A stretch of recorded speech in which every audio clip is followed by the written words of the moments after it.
పవన్ అన్నకి మీ అందరి బాలయ్య నా ఒక్కడికి ముద్దుల మావయ్య బాలయ్య బాబు గారికి తెలుగుదేశం జనసేన పార్టీ నాయకులకి కార్యకర్తలందరికీ నా హృదయపూర్వక నమస్కారం. బొమ్మ బ్లాక్ బస్టర్ గురు. ఏ బొమ్మ చూస్తే జగన్ తిరిగి మైండ్ బ్లాక్ అవుతుందో, ఏ బొమ్మ చూస్తే జగన్ కి జ్వరం వస్తుందో, ఏ బొమ్మ చూస్తే తాడేపల్లి కొంపలో టీవీ పగలుతాయో ఆ బొమ్మ ఈ రోజు మనందరం చూస్తున్నాం. విజనరీ చంద్రబాబు గారు, పవర్ఫుల్ పవన్ అన్న, మన సింహం బాలయ్య బాబు గారు ఒకే ఫ్రేమ్ లో ఉన్నారు. బ్రదర్ ఒక్కసారి జూమ్ చేసి చూపించు. తాడేపల్లి కొంపలో ఉచ్చపడాలి. ఇది యువగలం ముగింపు సభ కాదు, ఇది ఆరంభం మాత్రమే. ఇది నవశకం. యుద్ధం మొదలైంది. తాడేపడి తలుపులు బద్దలు కొట్టే వరకు ఈ యుద్ధం ఆగదు. ప్రజాస్వామ్యంలో పాదయాత్ర చేస్తే అది పోరాటం అవుతుంది. కానీ రాక్షస పాలనలో పాదయాత్ర చేస్తే అది విఫలమం అవుతుంది. యువగలం, మనగలం, ప్రజాబలం. ఈ యువగలం నేను కుప్పం నుంచి మొదలుపెట్టా. 226 రోజులు, 97 నియోజకవర్గాలు, 2108 గ్రామాలు, వార్డులు, 3132 కిలోమీటర్లు పాదయాత్ర చేశా. ఈ యువగలం ఆపేదానికి పోలీసులు పంపించారు.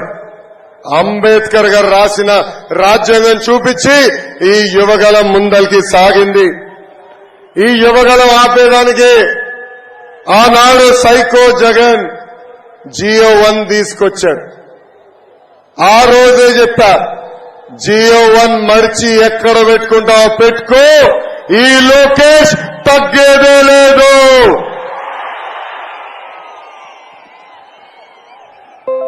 నా మైక్ వేగులు లాక్కున్నారు. ఇది అన్న విశ్వవిఖ్యాత నడ సార్వభౌమ స్వర్గశ్రీ నందమూరి తారక రామారావు గారు ఇచ్చిన గొంతు. ఈ గొంతు నొక్కే మగాడు పుట్టలేదు, పుట్టవోడు.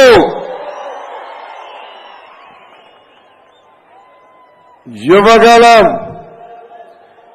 ఆనాడే చెప్పా, ఈ యువగలం సాగనిస్తే పాదయాత్ర, అడ్డుకుంటే దండయాత్ర. వైకాపా కార్యకర్తలు పంపించారు.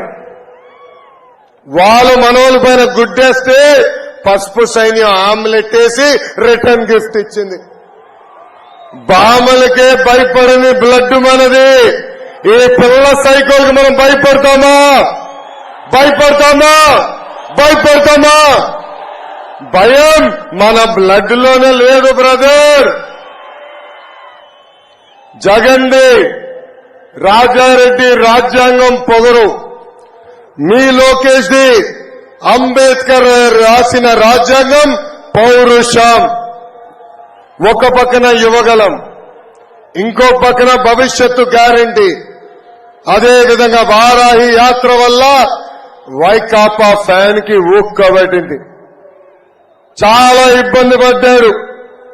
చంద్రబాబు గారిని చూస్తే జగన్ భయపడతాడు, పవన్ ని చూస్తే జగన్ భయపడతాడు, మీ లోకేష్ ని చూస్తే జగన్ భయపడతాడు. అందుకే చంద్రబాబు గారిని అక్రమంగా అరెస్ట్ చేసి 53 రోజులు జ్యుడిషియల్ రిమాండ్ లో పెట్టారు. విజనరీ అంటే చంద్రబాబు గారు, ప్రిజనరీ అంటే జగన్. ఈ మధ్యన పదే పదే పేదలకి పెత్తందారు మధ్యన యుద్ధం అంటున్నాడు. 1,00,000 కోట్ల ప్రజాధనాన్ని లూటీ చేసిన వాడు పేదవాడవుతాడా? రూపాయలు విలువైన చెప్పులు వేసుకుని తిరిగేవాడు పేదవాడవుతాడా? 1000 రూపాయలు వాటర్ బాటిల్ తాగేవాడు పేదవాడవుతాడా? సొంత పేపర్, సొంత ఛానల్, ప్యాలెస్ ఉన్నవాడు పేదవాడవుతాడా అని ప్రజలందరినీ ఆలోచించమంటున్నా. జరగబోయేది జగన్ అహంకారానికి ప్రజల ఆత్మ గౌరవం మధ్యన యుద్ధం. ఈ జగన్ని చూస్తే అప్పుల అప్పారావు గుర్తొస్తాడు. ఎన్నికల ముందర అందరికీ ముద్దులు పెట్టి ఒక్క అవకాశం ప్లీజ్, ఒక్క అవకాశం ఇవ్వండి అని అడిగాడు. ప్రజలు ఆశీర్వదించారు, ముఖ్యమంత్రి చేశాడు. ఈ రోజు 12 లక్షల కోట్ల రూపాయలు అప్పు చేశారు. ఆ అప్పుకి అయ్యే పన్ను ప్రతి సంవత్సరం 1 లక్ష కోట్ల రూపాయలు. సంపద సృష్టించి సంక్షేమం అందించే విజరీ నాయకుడు మన నాయకుడు చంద్రబాబు నాయుడు గారు ఇప్పుడు రాష్ట్రానికి కావాలి. ప్రజల తరపున పోరాడే నాయకుడు పవర్ఫుల్ పవన్ అన్న ఈ రోజు రాష్ట్రానికి కావాలి.